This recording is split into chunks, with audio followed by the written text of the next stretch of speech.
What's up, everybody? It's your favorite show, Get a Bucket. I'm your host, Trey, and as usual, hope you're all having a wonderful, wonderful day. Today, we're going to talk about some WNBA All-Star voting, as well as some NBA free agency. But before we do that, please make sure to hit that like and subscribe button, comment, tell anyone about the show. 'Cause I'm trying to get the ratings up a little bit, just a little bit. If you wonder where I heard this before, that's because you've been listening with me Monday through Friday at 11 a.m. Eastern Standard Time. So I greatly appreciate your support. Now, like I said, we're gentlemen over here. Y'all have heard this before. We're going to keep saying it. WNBA goes first. Off top, ladies and gentlemen, right?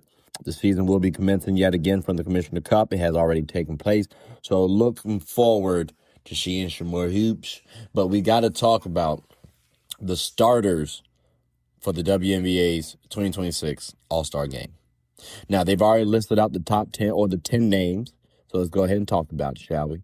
We got Aaliyah Boston, Caitlin Clark, Kelsey Mitchell, Natasha Howard, Olivia Miles, Paige Bueckers, Jessica Shepard, Asia Wilson, Brianna Stewart, and Gabby Williams.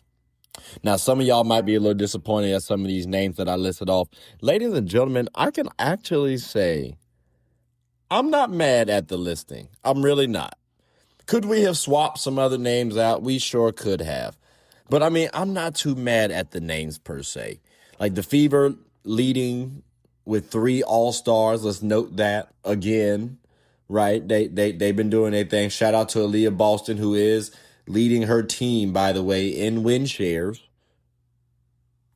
No, I'm sorry. That's Kelsey Mitchell. Oh, notice how I ain't say Caitlin Clark. So if we do got to remove someone, Caitlin Clark could be looking to be the first to go. That's interesting. Everybody's numbers are there, to be clear. We're just trying to figure out how to differentiate between one All-Star versus another. And I'm not saying these women don't deserve the All-Star nod or starter nod, saying there could be some other names. Like, all right, let's use Jackie Young from the Aces, okay? Jackie has been playing pretty daggone well this season, right? 17 points. We're rounding up to 17 points, 5 rebounds, 7 assists, 0.8 steals, 0.4 blocks, and only 2.1 turnovers. And keep in mind, ladies and gentlemen, she's shooting 45% from the field, 39% from 3, and 93% from the free throw line. Now, if you want to compare that to Caitlin Clark, we got 21, 4, and 8, right? Now, you got 0.8 steals, 0.6 blocks. So we're comparable with Jackie. The scoring is up, but the efficiency is down, right? 43% from the field, 34% from 3, 85% from the free throw line.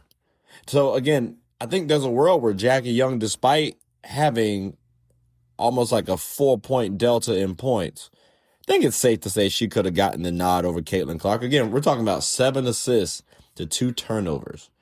And Caitlin's giving you 8 assists to 4.6 turnovers. Things like that genuinely do matter. Now, again, the fan voting is probably what helped Caitlin Clark and Aaliyah Boston and Kelsey Mitchell get this starter vibe. Keep in mind, right, the fans actually account for 50% of the vote, ladies and gentlemen. You got to remember that, okay? And then you got the current players and the media panel each accounting for 25. So that's 100 across the board, right? 50% going to the fan voting, 25% going to the current players, and 25% going towards the media. So it's 3 different entities voting for these slots. And I'm very curious what kept someone like Jackie Young out of contention. Was it media fatigue, maybe? Maybe we're tired of seeing the Aces really thriving out here from a player perspective. Maybe we're trying to hype up the legacy of these Aces. When we talk about starters, Asia hasn't played with an all-star starter, but, Paige Bueckers is. Caitlin Clark is. Okay, well, I hear you on that. I do. Or Napheesa Collier got 2 all-star starters on her team. They're supposed to get to the content. I hear those notions. I do. But again, ladies and gentlemen, what really takes Jackie Young out of the running? I think it was the fan votes, personally. And that's not a slight at the other women who did make it, to be clear. That's just saying our fans, they got to start turning up. Like, again, Alyssa Thomas, right? 15 points, 7 rebounds, 8 assists, 1.4 steals, 0.3 blocks. 3.9 turnovers. All right, cool. That's a little high. But again, 8.4 assists. We're talking about a 2-to-1 assist turnover ratio, ladies and gentlemen. And I think there's a world where actually that's better than Jessica Shepard's. Now, Shep has been playing some good basketball, to be clear. All right. 14 points, 12 assists, 12 rebounds, 5 assists, 0.7 steals, no blocks, 1.7 turnovers. That's pretty good as well, too. But if we want to look at Jessica versus Alyssa, I think the thing that helps Jessica out is the fact that, well, her team is a little bit higher than what we anticipated. And mind you, Alyssa's team, the Mercury, they've been injured for sure, but they're a little lower. So, ladies and gentlemen, I do think that some of these ladies could be viewed as a starter and some of them couldn't. Like, it's again, going down to the fan voting. And I know for a fact the Fever fans did their jobs. Now, it's looking like here the Lynx fans did their job. It looks like the Wings fans did their job. Tip of the cap. And I don't know how you don't allow Asia nor Brianna Stewart to be in the starting lineup. You know what I mean? Like, there's just certain things that have to happen. Like, if Nafisa Collier were on the floor this season, she probably would have been a starter this season. I'm assuming. I think it's safe to assume that, right? So, again, ladies and gentlemen, there are just things that are supposed to happen. But overall, I'm not necessarily mad at the starters. Again, Olivia Miles been playing like an MVP this entire season. And again, that's without Nafisa Collier. She got to get some love. Natasha Howard, she's basically took over the role and responsibility of Nafisa Collier, offensively and defensively. She's been the leading rebounder on the team. She might be like number 2 in terms of scoring or possibly even number 1, ladies and gentlemen. And that's nothing to scoff at because I just talked about Olivia Miles. They got Courtney Williams. They got They got Taylor McBuckets. Like, ladies and gentlemen, the fact that she doing what she doing speaks volumes. And it just highlights that when Nafisa Collier really gets back, their team is just about to be star-studded, quality talent across the board. But again, Natasha Howard been playing some really good basketball, ladies and gentlemen, to the point that we may have to throw her in the depoy conversations for sure. Somebody may try to make an argument that she's most improved, even though Shep's been playing some good basketball. Natasha wasn't playing this way on her team last season, by the way. That was a Fever. So someone might be able to try to say she's most improved. And again, I understand why she's a starter because what she's giving, 18 points, 8 rebounds, 3 assists, 1.9 steals, and 0.7 blocks on 61% from the field. Don't worry about the three-pointers. I'm just saying, bro. That's not, you know what I mean? That's not bad numbers at all, ladies and gentlemen. And again, her team is number 1. And that was without their best player expectation-wise coming into the season. Again, Paige Bueckers. I've already talked about Paige in spades, ladies and gentlemen. So you already know what she's doing. She's a hooper. 50, 40, 90 caliber type player. She's, 6% from the free throw line away from doing that and like 0.7% from the three-point line from doing the 50, 40, 90 club. I'm just saying. I've already talked about Jessica Shepard and what she's doing, looking a little Sabonis-like. I'm not going to say Nikola Jokic-like, looking a little Sabonis-like, if you will. And again, getting to the starter spot, could she have been taken out? Sure. But she's been hooping this well. She's been hooping. Gabby Williams. People might try to say, let's take out Gabby. If you're looking at the numbers, right, maybe you have an argument. Remember, I told y'all Jackie Young was given, 17 points, 5 rebounds, 7 assists, 0.8 steals, 0.4 blocks. Cool. Gabby given 16 points, 4 rebounds, 2 assists, 1.5 steals, 0.2 blocks. Like, it's a little bit different. Because Gabby's also gotten her team 3rd in the standings. Like, she is easily the best player on her team. And yeah, you can say, well, dag, Jackie is, 2nd on her team and giving better numbers than Gabby. Heard you. But again, Gabby's team isn't as renowned as the Aces are. Like, the Aces had a machine that's ran pretty smoothly, if you will. The Valkyries are trying to figure stuff out still. So again, the fact that the Valkyries are number 3, have gone to be number 3 seed in the standings, as high as number 3 seed, nobody was expecting that. So again, I understand why Gabby Williams is a starter. It's just tough to see someone like Jackie Young not a starter, or Alyssa Thomas not a starter.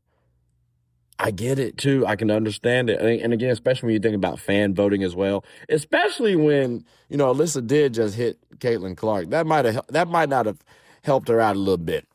That might not have. Because again, fans be voting. So you got to note that.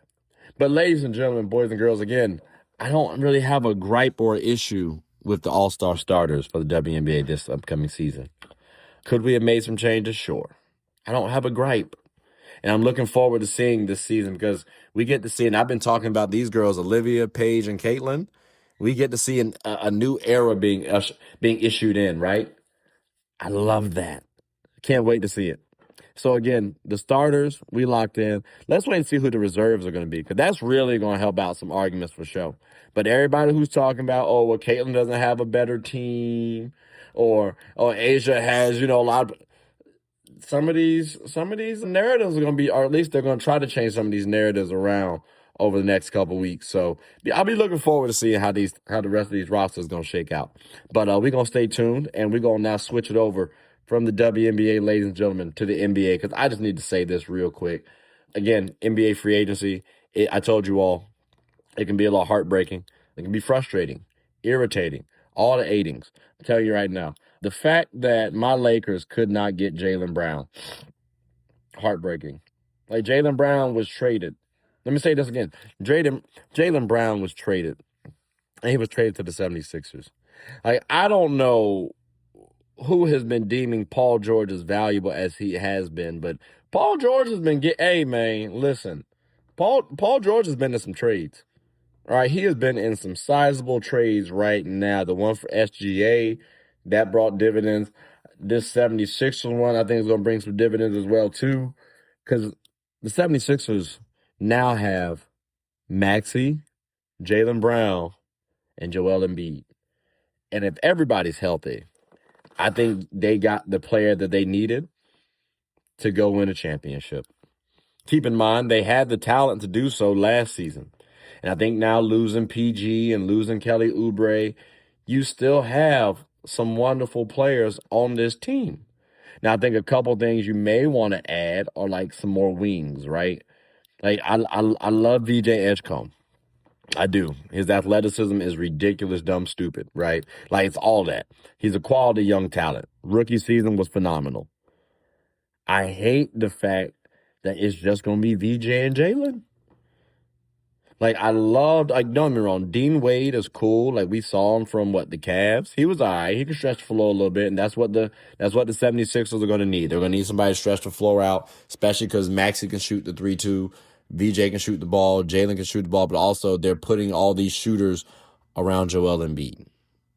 So, again, we got to start off with Joel Embiid's health, but you have a finals MVP. You have someone who's had a proven success record. And it's not just because he was part of a good organization. That Jalen Brown has been improving every time he has entered, every season he has been in the league. He has. That's just a fact. It's subjective when I'm about to say this, but I think Jalen Brown was better than Jason Tatum. Talent-wise, I think JT had more natural talent. JB, I think, worked a little harder. And it showed in his play. Again, JT has more natural talent. JB arguably delivered more. JT was forced to be the Celtics' face of the league. Like, he was forced by media to be the player that the Celtics fan was supposed to love and admire and rock behind. But keep in mind, again, Jalen Brown won Finals MVP. Jalen Brown is the VP, or at least one of them, of the National Basketball Players Association. Like, Jalen Brown is pretty daggone smart, and he's an intelligent guy. So when we're talking about on the court and off the court, intangibles, a lot of these things lean Jalen Brown for me. If we're looking at comparison, I think JT is like T-Mac, and I think JB is like Kobe. To be clear, T-Mac had more natural talent than Kobe. Kobe worked harder. You could have even tried to make the narrative that T-Mac was more marketable than Kobe. Like, Kobe was more marketable because he was on the Lakers and he won with Shaq. But if it's just mano-a-mano coming out the gates, I don't know. Maybe you can have that discussion. Maybe. But again, I think of this similar situation between Jalen Brown and Jason Tatum. And I think the Celtics are going to be really upset with themselves for losing Jalen Brown. Not saying they should have traded Jason Tatum. They should have kept the two together because they were already successful with those two. You trying to trade JB? I get it. For Giannis, I still wouldn't have tried to trade him. I still would have kept him personally because you've already won a championship before. You've already proven you can do it with these two. Tweak the roster, if anything, not change the core. And that's what they did. And I think they're going to regret that. I think Jalen Brown is going to flourish with these 76ers, barring injuries. Like, they have balance. Point guard, Tyrese Maxey. Tyrese Maxey played at an all-NBA caliber level this season. He even played in the MVP caliber level. Jalen Brown, similar thing. Matter of fact, there was a world where JB could have won MVP this season. And Joel Embiid, when he did play, he was still giving you 30 balls. Like, he's still just got to be healthy. That's his biggest knock. But, hey, guess what? Now you have two guys who you can pass the ball off to. And now Joel Embiid can just sit back and heal up. Because we already saw what Tyrese Maxey was able to do just last season with the 76ers and keep them afloat. We saw what Jalen Brown was able to do without his running mate. Now you mean to tell me JB has two other running mates on the team and he's still in the East? I think the 76ers are going to benefit greatly from this. So if we want to talk about who won this trade, I think the 76ers actually won the trade. Don't get me wrong, Paul George was snapping. Last season, Paul George was snapping, ladies and gentlemen, to the point that I was like, we might not be able to say pandemic P. But then Buddy got up there and did a 25-day bid or 25-game bid, right? Because he got caught with them things on him. I forget what he actually took, apparently, but it was illegal in the NBA's eyes. And he's also getting up there in age, too. So don't get me wrong, I think he can complement Jason Tatum. But now we got to see a little bit more out of JT. And coming off that Achilles injury, I get it, right? He played 20 games and then playoffs. He also had to sit out that Game 7, though. I got to remind y'all. So what Jason Tatum comes back? Are we going to put too much pressure on Jason Tatum? Does JT need to attack downhill the way JB was doing? Because PG not quite attacking downhill. He was more of that skill score. Honestly, hell, him and JT will overlap in terms of role on the court offensively. Because they both can look pretty similar. They really can. So, again, ladies and gentlemen, while the trade was cool, I think the 76ers really did win this. And it's going to be frustrating, too, for them. Because they're going to look back and see, Dad, we could have won again or maybe even win multiple championships with Jalen Brown and Jason Tatum. And for JB and JT, I'm going to say this right now. We've been wondering who's the better player. And I think it's going to come down to championships, end of day. Off top, there's a lot of pressure for players next season to win. And I'm not just talking about a couple games. I'm not talking about having a good regular season. I'm talking about winning a title, ladies and gentlemen. Joel Embiid is one of those players. You could arguably say top 4 in terms of pressure. Luka Doncic is another one. And again, Luka's been saying, hey, I want this person on my team. I want Austin Reeves on my team. Heard you. So you essentially got the team that you requested. Maybe not exactly what you requested, but we did what you wanted. So there's pressure on you to develop, to produce. There's also pressure on Jalen Brown and Jason Tatum. Because again, ladies and gentlemen, Jason Tatum needs a title so that way he can get a Finals MVP. Jalen Brown needs a title just so that he can say, see, I told you, Boston, I was better. Y'all lost out. Y'all messed up. So there's really pressure on JT more than there is JB. Because if Jalen Brown wins a championship, the 76ers win a championship before the Celtics do. Matter of fact, what if they face in the Eastern Conference Finals next season? I don't know if that happens from a Celtics standpoint. Celtics got to improve a little bit, which they have thus far, right? They got Mitchell Robinson, so you got a little help off the bench. Or maybe he'll start. I'll wait to see how that looks.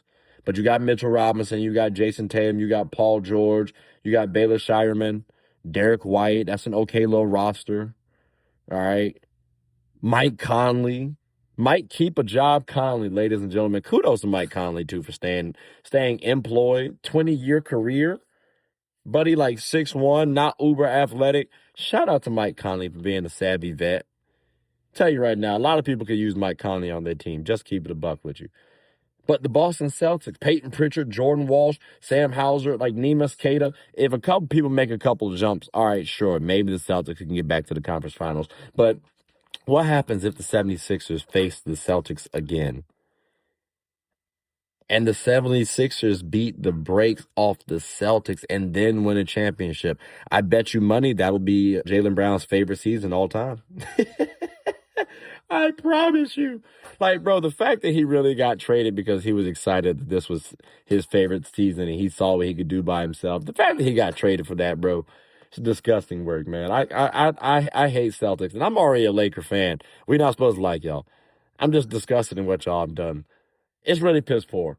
The only good thing about it is the fact that y'all gave us something to talk about over this weekend.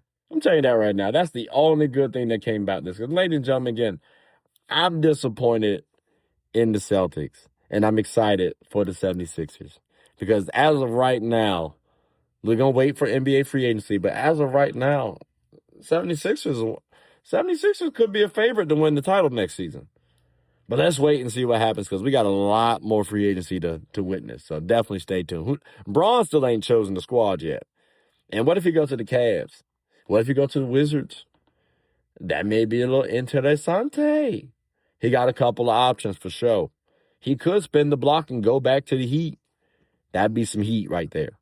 He got a couple options. Or what if he goes to the Pistons?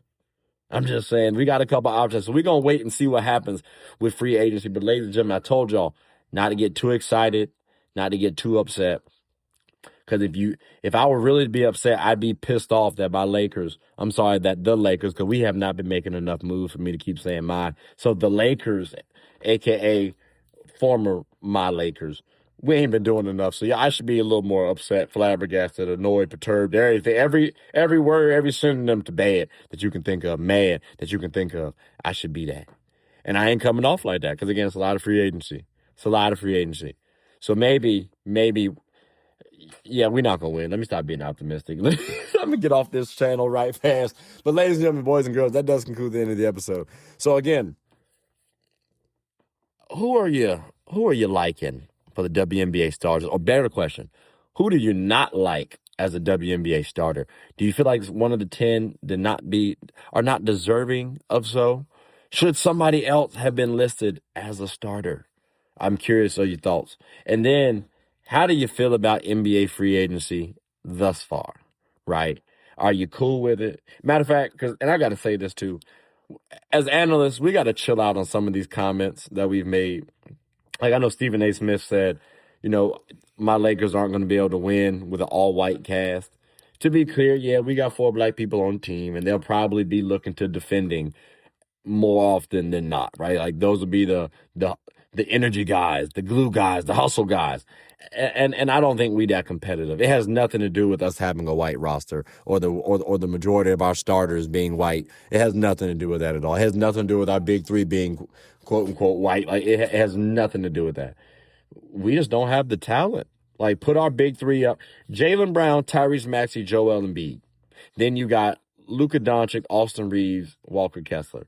We're getting dog walked right there. I'm telling you that right now, ladies and gentlemen. It has nothing to do with skin color. It has everything to do with the athletes hitting the floor. And our athletes just aren't right. I didn't say white. I said right. So again, ladies and gentlemen, I just had to make that public service announcement. But outside of that, what do you like about free agency? What have you not liked about free agency? What's the biggest thing you waiting to see this free agency still to occur? I'm curious for your thoughts. But ladies and gentlemen, boys and girls, like I said, that does conclude the end of the episode. So please make sure to like, subscribe, comment, tell anyone about the show. My name is Trey. I'm the host of Get a Bucket. Also, make sure you're watching WNBA. Hope you all are having a good one, though. Take care.